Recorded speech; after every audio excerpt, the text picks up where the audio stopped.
안녕하세요. 소프리 짬뽕 알뜰세트입니다. 아주 최근 카페에 있는 여성들에게 슥 다가와 몸을 만지고 도망간 30대 남성이 결국 경찰에 잡혀갔다는 뉴스가 있었는데요. 정말 머리에 뭐가 들었는지 모르겠습니다. 키키라는 신인 걸그룹은 라이브 방송에서 우동을 먹었었는데 하음이라는 멤버가 수희라는 멤버 머리에 우동사리가 들어있다는 이야기를 하였고 당연히 분위기는 싸해졌습니다. 한 초등학교 교사가 새벽 1시에 받았다는 문자 역시 화제였는데요. 학부모가 교사에게 보낸 문자였는데 곰곰이 생각 좀 하다가 말씀드리는 거라며 도덕책을 안 가져온 사람은 수업 시간 내내 서 있게 한다 라고 아이가 말하더라며, 근데 아이가 도덕책을 잃어버렸다고 했다며 그날 밤 아이가 경기를 일으켰다면서 경찰서에 문의해보니 때려야 아동학대라고 하는데 편법으로 아이들을 조지시면 저도 편법으로 선생님을 조질 수 있다는 것만 기억해 주시겠어요? 라는 내용이었습니다. 그러자 선생님은 어머니에게 도덕책을 안 가져온 사람은 서 있어야 한다는 말을 한 적이 없다는 이야기를 하는데요. 이번엔 이렇게 뇌에 우동사리가 가득했던 사람들을 모아봤습니다. 그럼 한번 볼까요? 첫 번째는 임신했다고 회사에 위약금을 내래요 입니다. 작년 4월 네이트판에 올라왔던 글인데요. 최소 1년간 절대 그만두면 안 되는 일을 맡았는데 특정될까봐 자세히는 못 쓰지만 혼자서 1년간 끝까지 맡아야 될 일이 있었다고 합니다. 드라마 배우처럼 개인이 오롯이 맡아야 할 일이 있고 중도하차 시 대체가 불가능하다고도 하는데요. 이 부분 충분히 인지했으나 예상치 못하게 선물이 찾아와 임신 소식을 회사에 알렸다고 합니다. 계획한 거 아니고 글쓴이도 정말 예상 못했다고 하는데요. 본인이 그만두겠다 한 것도 아니고 저 임신했는데 어떡하죠? 이렇게만 말했는데 축하는커녕 불려가서 엄청난 폭언을 들었다고 합니다. 업무 특성상 대체자를 구인할 수 없어서 1년 무조건 마무리 짓고 가라고 병원 검진이나 이런 걸로 조기 퇴근 같은 것도 안 된다고 단단히 엄포를 놓았다고도 합니다. 그리고 초기에 어떤 사유로든 업무 중단 안 한다고 계약서 쓰지 않았냐고 손해배상 얘기를 꺼내고 왜 무책임하게 임신을 하냐고 소리까지 질렀다고 하는데요. 콘돔 안 썼냐, 피임 안 했냐 하며 성적으로 수치심 드는 말도 했다고 합니다. 남한테 피해 끼치는 것도 정도가 있지 팀원 생각은 안 하냐, 돈 투자한 사람은 어쩌냐, 정신머리가 어떻게 된 거냐 엄청 소리 질렀다고도 합니다. 1년 이하로 그만두면 피해 보상 몇천만 원과 위약금 등등 지급해야 하는 계약서를 썼는데 이게 법적으로 효력이 있는지 궁금하다며 임신으로 인한 건데도 본인이 보상해야 되는지도 궁금하다고 하는데요. 노동부의 도움을 받아야 할지 본인이 들은 폭언이 고소가 되는지 궁금하다며 계약 때문에 본인이 강제로 출근하다가 유산되면 회사에 책임을 물을 수도 있나요? 라며 임신하자마자 소송 위약금 소리를 들으니까 너무 무섭다며 마무리를 합니다. 해당 글은 많은 비추를 받았고 많은 사람들이 어딜 봐서 예상치 못한 선물이냐며 사업주한테 예상치 못한 대형 똥 투척해 놓고 얼마나 멍청한 소리인 건지 본인만 모르고 예상치 못한 선물 타령하고 앉았다는 댓글이 올라왔고 배플을 하기도 합니다. 그런데 도대체 무슨 일이길래 이렇게 1년간 계약이 묶여있는지 사람들이 궁금해했었는데요. 얼마 후 블라인드에서 그 일이 무엇인지 드러났는데 이거 모 회사 임상 대상자 1년 계약 그거네 라며 난리 났다는 이야기가 올라옵니다. 제약 쪽 임상 연구 업무고 약 먹으면서 1년간 회사 출석해서 검사랑 신체 능력 테스트하고 그런 거라고 하는데요. 그래서 임신하면 태아한테 영향 가서 중간에 중단 못하니까 임신 절대 금지라고 합니다. 세 사람 못 구하는 것도 다시 1년간 약물 투여할 사람 찾는 게 쉽지 않고 20대 여자 2명, 남자 2명, 30대 여자 3명, 남자 3명 이런 식으로 사람 구해서 쓰는 거라 변동 생겨서 절대 중간에 빠지면 안 되는 실험이었다고 합니다. 그래서 회사 측에서 쌍욕에 폭언한 것 같다며 삼성에서 퇴사한 사람도 보너스 반환 당하고 그랬다고 하는데요. 정말 이래놓고 네이트판에 글 쓰는 능지가 참 궁금하네요. 다음은 뇌에 우동살이 들어있다는 남편 썰입니다. 2019년 네이트판에 올라왔던 글인데요. 신랑은 항상 약속 시간에 늦고 여유있게 준비하는 법이 없다고 합니다. 그래서 가서 식당이든 어디든 예약을 하고 가게 되면 늦는다고도 합니다. 글쓴이는 언제 어디서 변수가 생길지 모르기에 항상 최소 10분은 여유를 두고 준비하는데, 그런 신랑한테 뭐라고 하면 괜찮아 손님이 갑이야 늦어도 돼 라고 한다는데요. 결혼하고 3년 명절 내내 시댁만 먼저 가서 한 번은 나도 우리 친척들 얼굴 보고 싶다 했더니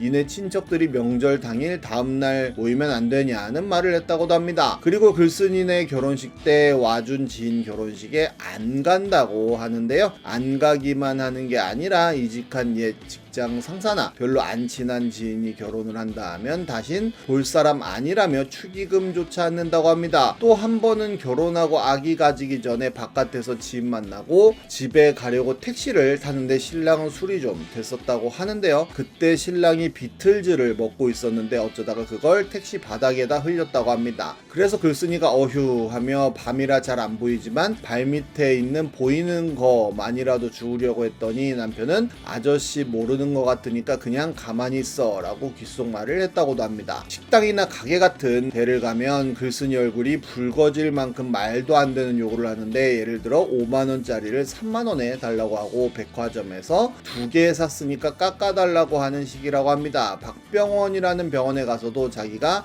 박씨인데 할인되는 거 없냐고도 하고, 전자제품 사러 가서 삼성 걸 사면 자기 폰도 삼성 쓰고 TV도 삼성이고 냉장고도 삼성인데 그럼 뭐 할인되는 거 없냐고 물어본다고 합니다. 직원이 장난인 듯 그런 건 안 되죠 고객님이라고 하면 정말 진지하게 왜요? 삼성은 자기 제품 애호해주는 고객들 무시하는 거예요? 라며 되묻는다네요. 신혼여행을 하와이로 갔는데 절대 어디에서도 팁을 안 줬다고도 하는데요. 글쓴이가 보다 못해 정말 괜찮았던 곳은 신랑 몰래 조금씩 넣어드리고 왔더니 서비스도 더 주시고 호텔방에서는 먹으라고 작은 간식도 올려놔줘서 너무 감사했다고 합니다. 신랑은 그런 것도 모르고 해볼래 해져서 잉? 어제는 없었는데 오늘은 이런 것도 있네 라고 했다네요. 아파트 분리수거장에서 분리수거도 안 한다고 하는데요. 바깥에서 분리수거하는 게 번거로워서 그러나 싶어 종이류 같은 건 팩박스에 모아 한꺼번에 버릴 수 있도록 하고, 플라스틱류는 전용 바구니를 만들어 바구니만 가지고 올 수 있도록 만들어놔도 한꺼번에 버린다고 합니다. 다른 사람들이 욕한다 하니 쓰레기에 동호수 이름 적힌 것도 아닌데 어떠냐고 한다네요. 음식물 쓰레기도 통 다시 가져오기 더럽다 해서 비닐에 넣어달라길래 넣어줬는데 비닐만 넣을 수 있는 쓰레기통에 그냥 비닐째로 던져놔 버린다고도 합니다. 신혼 초에는 음수를 자꾸 변기에 넣어서 뭐라 했더니 듣는 척도 안 하다가 변기 막히고 나서 고쳐졌다고도 합니다. 그래놓고 자기 총각대 자취방에선 한 번도 막힌 적 없다며 집을 탓했다고 하네요. 아기랑 꽃놀이 갔는데 나뭇가지를 꺾길래 애가 보고 배우겠다고 하니 어차피 애도 다 크면 알게 될 거라고 했다는데요. 글쓴이도 수백 번은 더 이야기했는데 소규의 경읽기라며 시부모님은 정말 교양 있으신 분들이라 가정교육 운운할 문제도 아닌 것 같다며 진짜 돌연변이 같다면서 시어머니도 신랑이 이런 모습 보이면 어휴 내가 뭘 낳은 거야 이러면서 고개를 절레절레 흔든다고 합니다. 사회 경험도 별로 없나 싶은데 학교 다닐 때 회장, 부회장도 맡아왔고 여자친구도 많이 사귀었었고 지금은 공무원인데 직장에 친한 동료들도 엄청 많다는데요. 이러다가 큰 코 한번 다쳐봐야 고쳐지겠지 하지만 그게 본인이나 아기에게 피해 올 수도 있는 일 같아서 너무 걱정된다며 어떻게 해야 될까요? 라며 정말 개념이 없는 건지 뇌가 없는 건지 모르겠다고 합니다. 사람들은 뭐 보고 결혼하셨냐며 주변 사람들도 뭐라고는 안 해도 속으론 다들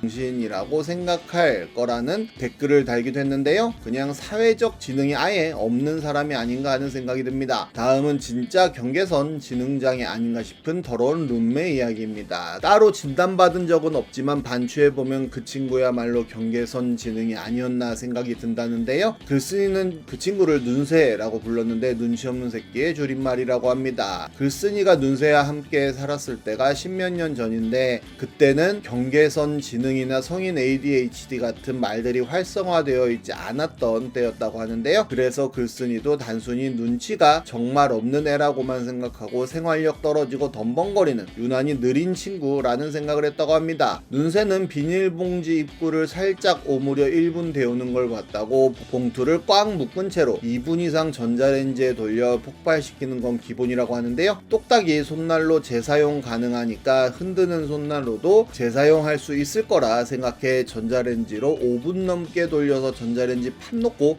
스파크 튀고 타는 냄새 나서 급하게 꺼내려다 손난로 내용물이 플라스틱 판을 뚫고 떨어져서 식탁과 바닥장판 다 녹게 했다고도 합니다. 가스레인지에도 입도 안 벌린 주먹만한 꼬박 집어넣고 직화로 굽다가 펑 터지고 국물 새서 다쳤다는데요. 왜 그랬냐고 물어보자 조개구이집도 직화에 구워주잖아 라고 하였고, 조개구이집은 철망 쓰잖아, 너도 후라이팬 썼어야지 라고 하면 후라이팬은 철망이 아니잖아 라고 대답한다고 합니다. 글쓴이 돈 주고 살 때는 CJ 쇠고기 다시다 사고 자기 돈 주고 살 때는 홈플러스 PB 다시다 산다고 하는데요. 눈새가 새로 산 검은 스키니진을 글쓴이 빨래 빨 때 몰래 섞어 넣어서 아끼는 티셔츠에 검은 물 들게 만들었을 때도 핑계는 다 있었다는데, 바지 딱 하나만 빨면 되는데 두 번 빨래하느니 한 번만 하면 좋을 것 같았다. 홈플러스 제품 다른 거 몇 번 먹어봤는데 맛 괜찮아서 홈플러스 다시다도 맛있을 거라고 생각했다고 했다고 합니다. 그러던 어느 날 글쓴이 엄마가 김치를 몇 가지 싸주셔서 그걸로 저녁 먹고 푹 잠들었다는데요. 어렴풋한 불빛에 살짝 깨서 보니 눈새가 냉장고를 살짝 열어놓고 냉장고 불빛에 의존해 총각김치를 맨손으로 집어먹고 있었다고 합니다. 활용 점정은 눈새가 성병에 걸렸을 때였다는데, 어느 날 집에 퇴근하니 원룸 안방 TV 앞에 시커먼 비닐봉다리가 놓여있길래 봤더니 다 쓴 생리대가 피범벅 돼서 훤히 펼쳐진 채로 3개인가 4개 들어있었다고 합니다. 바로 전화해서 생리대를 왜 이렇게 두고 갔냐고 따졌더니 본인은 잘 말아뒀는데 들고 다니면서 풀렸나 보다라며, 그렇게 두고 간 건 미안한데 생리대 만진다고 성병 안 옮는다고 걱정하지 말라고 했다고 합니다. 그 일로 눈새와의 동거는 끝이 났다고 하네요. 정말 사회생활 이상하게 하는 사람 많은 것도 같습니다. 지금까지 속풀이 짬뽕 알뜰 세트였습니다.